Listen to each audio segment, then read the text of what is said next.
Од неколку аспекти ќе биде интересно и атрактивно финалето во Купот на конфедерации. Едно од работите и настапот на Нејмар, атракцијата која допрва ќе треба да се појави на тренизите во Барселона. Но тој не е толку жешко колку што е жешко она што Крујф го кажа пред некој ден. Дека Росель сега ќе треба да размислува за продавање на Меси, чим го донесе Нејмар во ФКБ. Оние кои го познаваат Крујф со години назад, знаат дека тој е еден од најголемите критичари на каталонскиот фудбал, и во добро и во лошо. Но секогаш позитивен во намерите колку тоа и лошо да изгледа.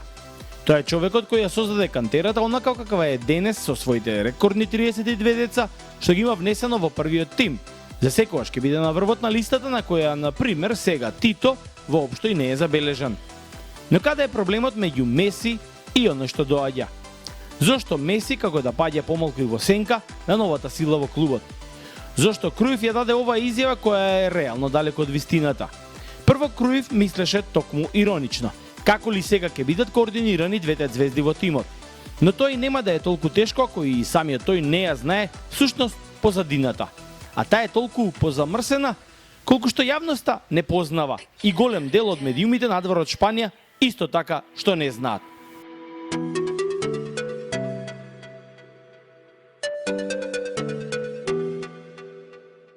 Но да се навратам накратко на еден момент кој еднаш го образложив.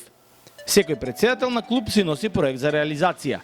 Сегашниот преку својата компанија која го има и најголемото застапништво на силен спортски бренд за Јужна Америка, со кој е поврзан и фудбалерот, знаете точно која компанија, воспоставува комуникација со Нејмар и го привлекува во ФК Барселона. Во него го гледа екстра профитот од менаџирањето со него и затоа се дрзнува да го има покрај себе и да ја надгледува неговата патека. Потпишува интерен граѓански договор со кој му се исплатуваат неколку милиони на бразилецот по основа на трошоци за развој и напредување. Ова е само слободен превод на ставката која е неодредена и се однесува на тековните трошоци.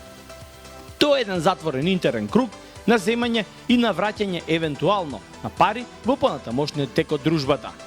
Профитот е преголем не само за фудбалерот, туку и за неговиот менаџер на договарање на сделката, во случајот представникот кој на некој начин учествува како трета страна меѓу Барселона и фудбалерот, а индиректно тоа е токму Росель, начело на суштината.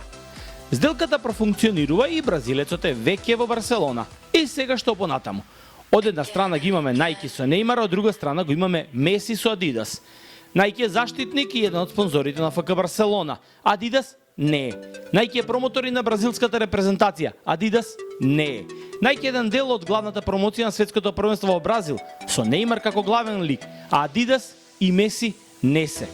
Од сето тоа главен профитер е компанијата во која Росель активно учествува надвор од претседателствувањето во Барселона.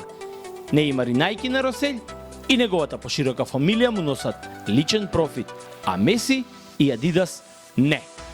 И сега каде лежи тука зајакот? Нормално, во зелките од банкноти без оглед дали се евра или долари. Тоа беше еден од главните предуслови за токму сегашното пристигнување во градот. А ако се направат стотици милиони, сега ќе е моментот.